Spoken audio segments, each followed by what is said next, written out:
नमस्कार साथियों, easy easy life YouTube channel पर आप सभी का हार्दिक स्वागत है। ये नहीं पढ़ा तो क्या पढ़ा कि इस सीरीज़ में आज हम शुरू करने जा रहे हैं कक्षा 8 हमारा राजस्थान का चैप्टर 9 ग्रामीण व शहरी प्रशासन। तो आइए शुरू करते हैं। इस चैप्टर में शुरुआत में ही हमें क्या बताया गया है कि विद्यालय से छुट्टी होने पर सोनू जब घर पहुंची तो देखा घर पर पास के विद्यालय की शिक्षक उनके माता पिता से बातचीत कर रहे थे। तब शिक्षक महोदय ने सोनू से कहा, अच्छा हुआ तुम भी आ गई। इस रविवार को विद्यालय में अपने जन्म प्रमाण पत्र, आधार कार्ड और राशन की प्रतिलिपि जमा कराकर एक फॉर्म भर देना। तो सोनू पूछती है कि ऐसा क्यों करना है। तो टीचर कहते हैं क्योंकि वह अगले माह 18 वर्ष की होने जा रही है। आने वाले समय में उसे भी मतदान करने का अधिकार मिल जाएगा, लेकिन उसके लिए उसका नाम मतदाता सूची में जुड़वाना ज़रूरी है। साथ ही मतदाता पहचान पत्र जारी होने पर ही उसे मत देने का, वोट देने का अधिकार मिलेगा। सोनू पूछती है कि यह काम जब निर्वाचन विभाग का होता है तो आप क्यों कर रहे हो। तब उन्होंने बताया, टीचर ने, कि निर्वाचन विभाग द्वारा ही विभिन्न सरकारी कर्मचारियों को यह कार्य सौंपा जाता है, जिनका कार्य होता है घर घर जाकर सर्वे करके 18 वर्ष की आयु वाले युवक युवतियों के नाम को जोड़ने के साथ नए व वंचित मतदाताओं को जोड़ना। यानी इसके लिए कौन सा फॉर्म भरा जाता है? फॉर्म नंबर 6 भरा जाता है। और फिर मृत मतदाताओं के नाम को मतदाता सूची से हटाने का और पलायन कर चुके लोगों के नामों को भी हटाने का काम मतदान सरकारी कर्मचारियों द्वारा किया जाता है और इसके लिए फॉर्म नंबर 7 भरा जाता है। तो सोनू पूछती है कि फिर आप स्कूल में नहीं पढ़ाते हो क्या? तब शिक्षक बोलते हैं, नहीं बेटा, यह पढ़ाने के अतिरिक्त कार्य है, यानी कि उनको पढ़ाना तो है ही, उसके अलावा ये काम उन्हें जिला प्रशासन द्वारा सौंपा गया है, ये उनके अतिरिक्त कार्यों में है। तो सोनू के पिता उसको जिज्ञासा को शांत करते हुए कहते हैं कि जिस प्रकार से घर के मुखिया के रूप में घर के बुजुर्ग होते हैं, उनके निर्णयों को सभी मानते हैं, उनके सामने हम अपनी इच्छा या समस्या रखते हैं तो वे उसका समाधान करते हैं। घर के सदस्यों की सुरक्षा, स्वास्थ्य, भोजन आदि की पूर्ति भी तो परिवार के सदस्यों द्वारा ही की जाती है। तब शिक्षक महोदय बोले कि सोनू बेटा, आपके पापा ने परिवार के उदाहरण से सरकार के कामकाज को बताया, अच्छा प्रयास था। लेकिन जिस प्रकार घर का प्रशासन मुखिया और घर के सदस्यों के कार्य और दायित्वों से पूरा या होता है या चलता है, ठीक उसी प्रकार हमारी स्थानीय स्तर की सरकार भी त्रिस्तरीय व्यवस्था से चलती है। ग्रामीण प्रशासन में यह क्रम ग्राम पंचायत, फिर पंचायत समिति और जिला परिषद के रूप में छोटे से बड़े के क्रम में है। तो चलो आज हम तुम्हें ग्रामीण प्रशासन को समझाने का प्रयास करते हैं। हमें भी यही चीज़ें देखनी है। हालांकि ये छोटी छोटी सी चीज़ें हैं, कक्षा 8 के स्टैंडर्ड के अकॉर्डिंग है, क्योंकि हमें भी अगर सरकारी नौकरी में जब हम चयनित होते हैं तो जाकर इन्हीं सरकारी स्कूलों में पढ़ाना है, तो उतनी ही एक लेवल के अकॉर्डिंग हमें इन चीज़ों को पढ़ना है और समझना भी है। ग्रामीण प्रशासन क्या होता है? ग्रामीण क्षेत्रों में समस्त वर्ग के लोगों की लोकतंत्र में अधिकतम भागीदारी सुनिश्चित करने के लिए हमारे देश में 73वें संविधान संशोधन विधेयक के अंतर्गत पंचायती राज व्यवस्था को अपनाया गया। इसे एक संवैधानिक दर्जा दिया गया। इसकी 11वीं अनुसूची में पंचायती राज व्यवस्था के त्रिस्तरीय ढांचे के 29 कार्यों का उल्लेख किया गया है। अब इससे क्वेश्चन क्या क्या निकल के आते हैं कि पंचायती राज व्यवस्था को किस संशोधन विधेयक में बताया गया? तो पहला आंसर आता है 73वें संविधान संशोधन के द्वारा। फिर आता है दूसरा क्वेश्चन कि पंचायती राज व्यवस्था के कितने स्तरीय ढांचे का उल्लेख किस अनुसूची में किया गया है? तो जी 11वीं अनुसूची में पंचायती राज व्यवस्था के त्रिस्तरीय ढांचे का उल्लेख किया गया है और कितने कार्यों का है? 29 कार्यों का है। वैसे आपको पता होगा कि 2 अक्टूबर 1959 से नागौर जिले से, राजस्थान के नागौर जिले से पंचायती राज व्यवस्था की शुरुआत मानी जाती है। अब सोनू जो बच्ची है वो ये पूछती है कि ये त्रिस्तरीय ढांचा क्या होता है? तब शिक्षक महोदय इसे चार्ट के माध्यम से बताते हैं कि ग्रामीण स्तर पर यह त्रिस्तरीय व्यवस्था है जिसके तहत हमारा शासन कार्य करता है। पंचायती राज का त्रिस्तरीय ढांचे का स्वरूप क्या है? तो जी एक जिला परिषद होती है, यानी कि हर राज्य में कई जिले हैं तो जिलों की हर जिले में एक जिला परिषद होती है। और जिला प्रमुख में जो राजनीतिक पदाधिकारी होता है वो जिला प्रमुख कहलाता है, और जो सरकारी कर्मचारी होता है यानी कि जो एक सरकारी पदाधिकारी होता है वो कौन होता है, मुख्य कार्यकारी अधिकारी, जिसे हम चीफ एग्जीक्यूटिव ऑफिसर कहते हैं। फिर इनसे निचले स्तर पर होती है पंचायत समिति। पंचायत समिति यानी कि हर जिले में कई सारी पंचायत समितियां हो सकती हैं, किसी में 5, 8, किसी में 10, किसी में 12 पंचायतें। अब पंचायत समितियों का जो प्रधान होता है ये होता है राजनीतिक पदाधिकारी, ठीक है। और जो फिर एक होता है सरकार की तरफ से इसमें हेल्प करने वाला, वो होता है खंड विकास अधिकारी, जिसे हम ब्लॉक डेवलपमेंट ऑफिसर कहते हैं, बीडीओ साहब। फिर इन पंचायत समितियों के अंडर में काम करती हैं ग्राम पंचायतें, और हर ग्राम पंचायत में एक सरपंच होता है, और ये राजनीतिक पदाधिकारी है जो चुनकर आता है, यानी कि जिसका चुनाव किया जाता है। और एक प्रशासनिक जो व्यक्ति होता है वो होता है ग्राम विकास अधिकारी, जिसे हम ग्राम सेवक भी कहते हैं, ठीक है।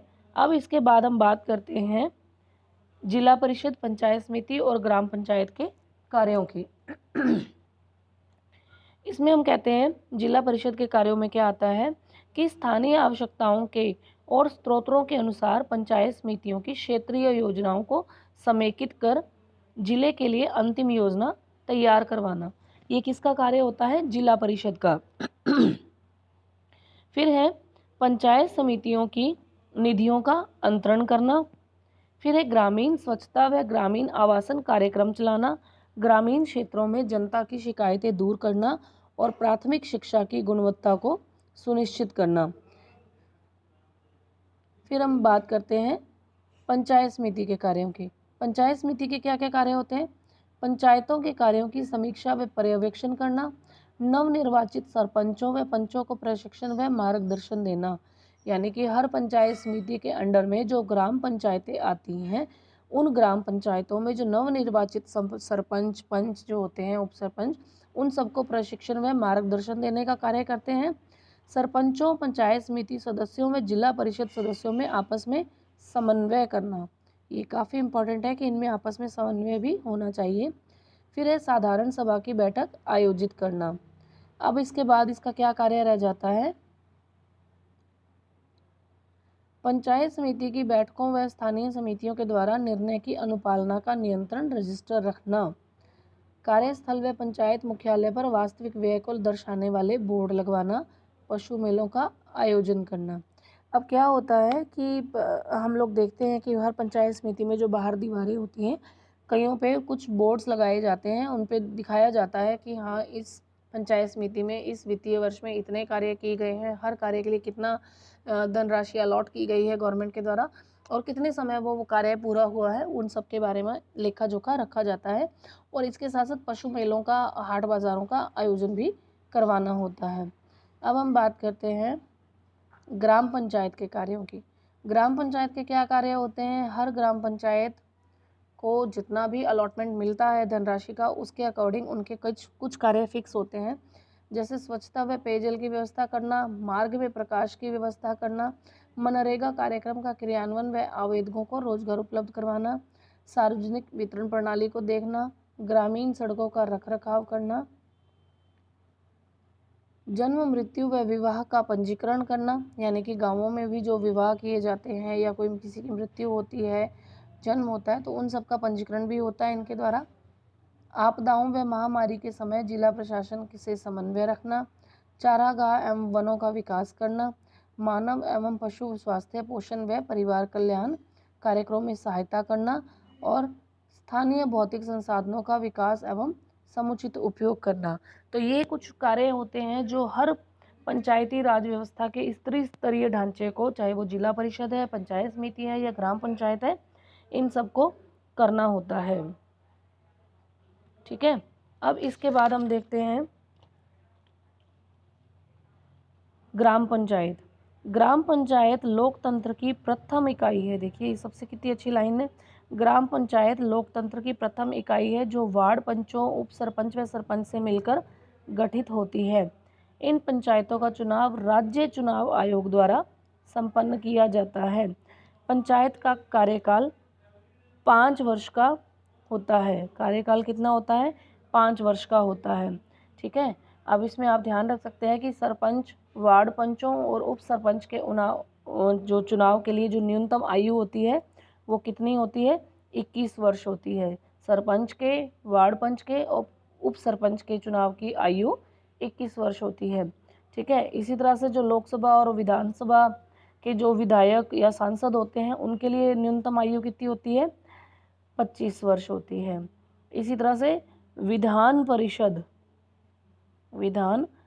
परिषद के जो सदस्यों का जो चुनाव होता है राज्यसभा का, या उनके लिए न्यूनतम आयु होती है 30 वर्ष।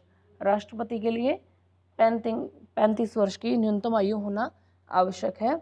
और वोटिंग के लिए तो हमें पता ही है कि 18 वर्ष का व्यक्ति, चाहे वो लड़का है लड़की है, मतदान के लिए एलिजिबल होता है। अब हम बात करते हैं इसमें कि ग्राम पंचायत के प्रमुख को, सरपंच को अविश्वास प्रस्ताव द्वारा निर्धारित समय से पूर्व भी हटाया जा सकता है, लेकिन इसमें कुछ नियमावली है कि लगभग 2-2.5 साल तक उसके प्रति अविश्वास प्रस्ताव नहीं होता है, कुछ समय बाद किया जाता है। ग्राम पंचायत में सचिव का कार्य जो है सरकारी कागजातों को, रिकॉर्ड को रखना है, बैठकों की कार्यवाही को करना है। और ये सचिव कौन होता है? जो ग्राम सेवक है, ग्राम विकास अधिकारी, जिसे हम ग्राम सेवक भी कहते हैं, वही ग्राम पंचायत में सचिव का कार्य करता है, जो सारे सरकारी कागजातों के रिकॉर्ड को रखता है और बैठकों की कार्यवाही को लिखना होता है इसलिए, है ना। अब हम क्या देखते हैं आगे?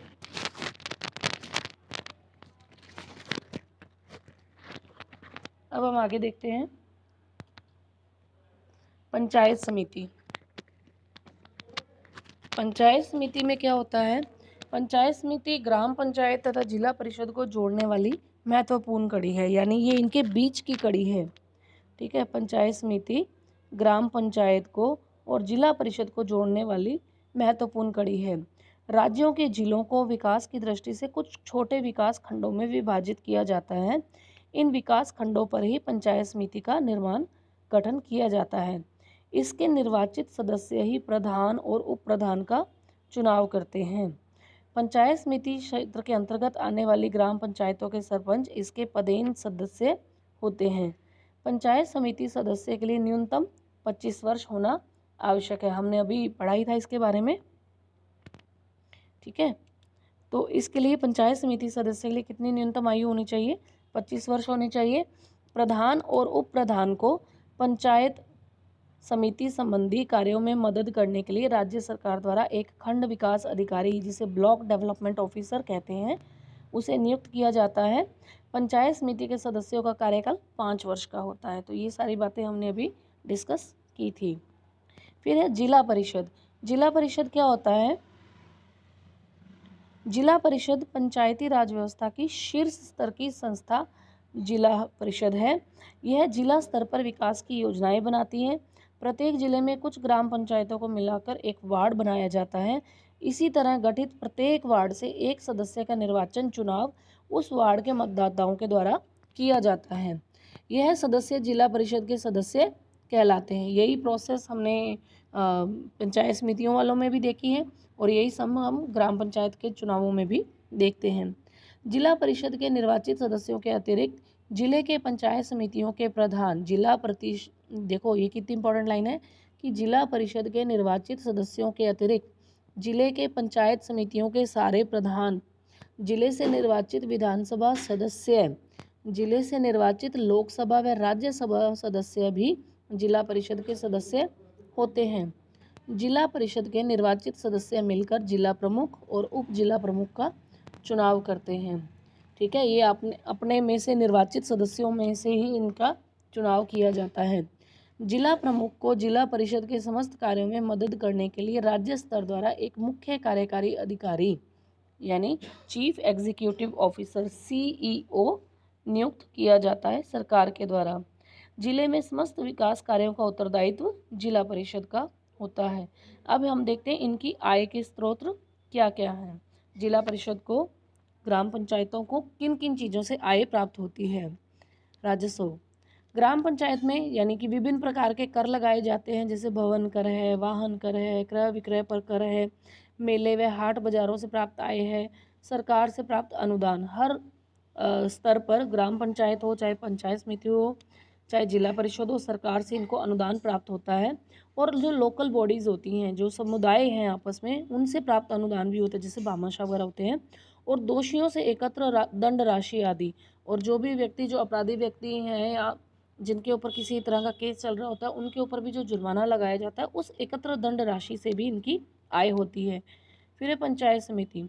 स्थानीय करों और शुल्कों से प्राप्त आय, राज्य सरकार से प्राप्त अनुदान, मेले व हाट बाजारों से प्राप्त आय, विभिन्न सरकारी परियोजनाओं को चलाने के लिए सरकार द्वारा उपलब्ध करवाई गई राशि, व्यापारी व्यवसाय और उद्योगों से लगाए गए कर से प्राप्त आय आदि।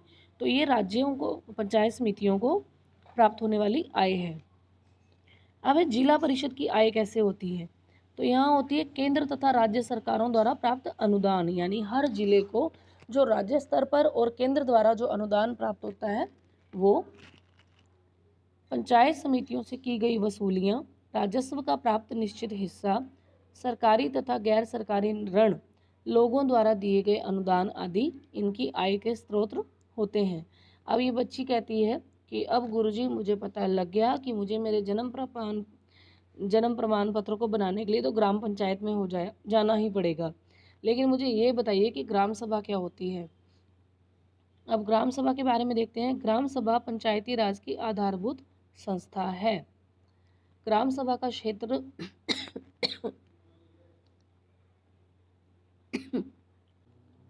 ग्राम सभा का जो क्षेत्र है उसमें एक राजस्व ग्राम होता है, यानी कि हर ग्राम सभा का जो क्षेत्र है उसे एक राजस्व ग्राम की कैटेगरी में लिया जाता है। प्रत्येक ग्राम पंचायत की अपनी ग्राम सभा होती है। ग्राम सभा के सदस्य उस राजस्व गांव में रहने वाले सभी मतदाता होते हैं, यानी कौन, जो 18 वर्ष की आयु पूर्ण कर चुके हों। ग्राम सभा की बैठकों में भाग लेना उनका अधिकार और कर्तव्य दोनों है।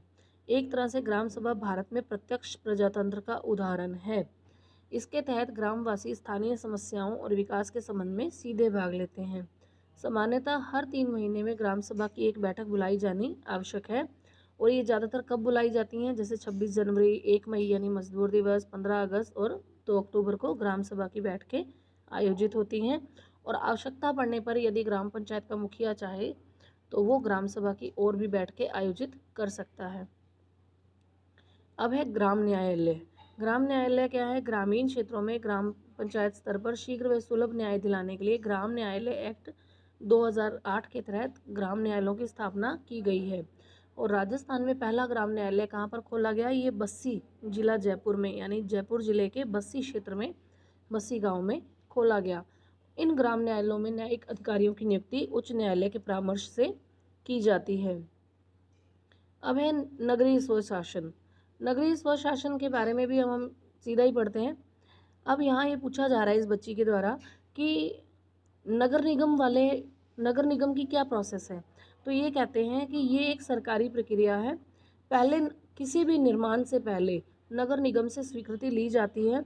शहरों में नगर निगम, नगर परिषद या नगर पालिका का काम है, तो गांव में ग्राम पंचायत का है। अब ये शहरों की कैटेगराइजेशन बताई जाएगी।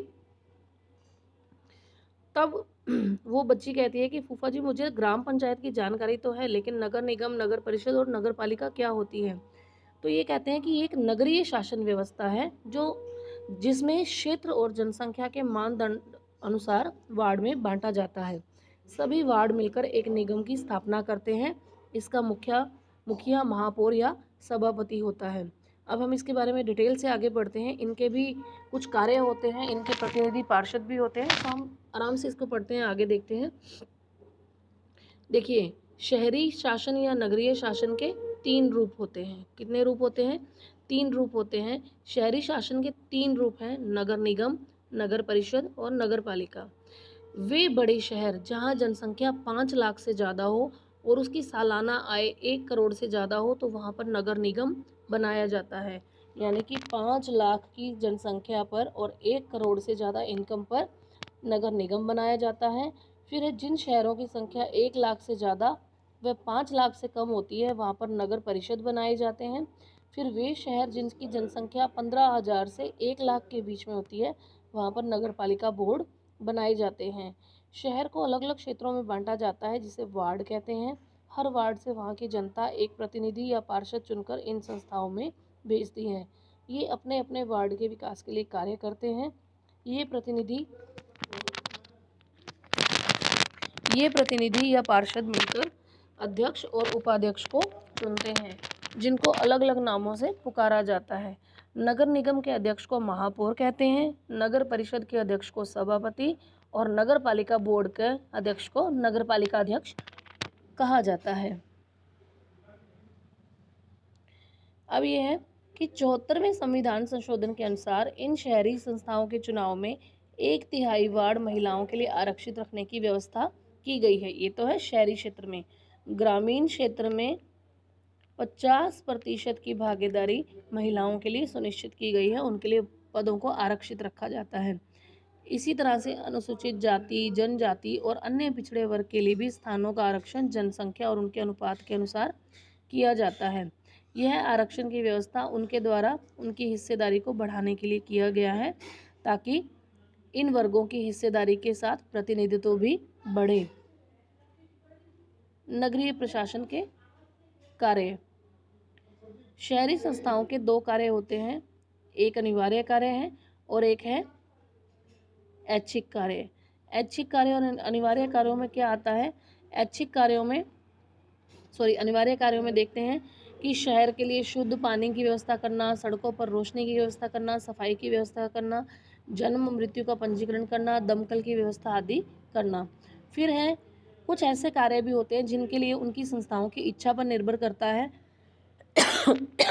जैसे सार्वजनिक बाग हैं, स्टेडियम हैं, पार्क का निर्माण करना, पब्लिक पार्क्स का, स्टेडियम का, वाचनालय, पुस्तकालयों का, पब्लिक लाइब्रेरीज का निर्माण करना, वृक्षारोपण करना, आवारा पशुओं से छुटकारा करवाना, मेले प्रदर्शनी का आयोजन, रैन बसेरा, जो लोग घुमंतू हैं या फिरते रहते हैं, जो जिनके पास कोई अपना आवास नहीं होता, उनके लिए रैन बसेरों की व्यवस्था आदि करवाना। तो ये अनिवार्य कार्य हैं।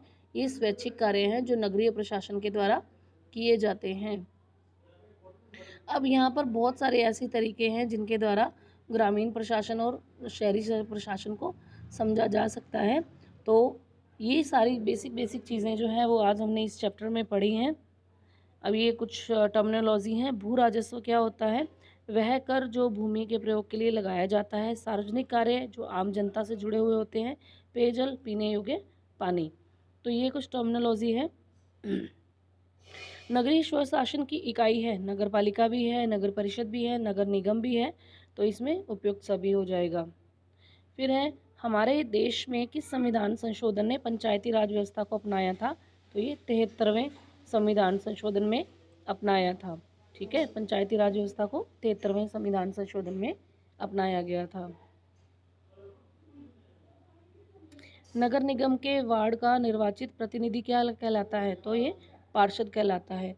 नगर परिषद के अध्यक्ष को क्या कहते हैं? तो हम नगर परिषद के अध्यक्ष को हम क्या कहते हैं जी? हम इसको कहते हैं सभापति। ठीक है, तो आगे हम देखते हैं क्या है दिया हुआ है। तो ग्राम पंचायत का जो मुखिया है वो क्या कहलाता है? सरपंच। जिला परिषद का मुखिया कहलाता है जिला प्रमुख।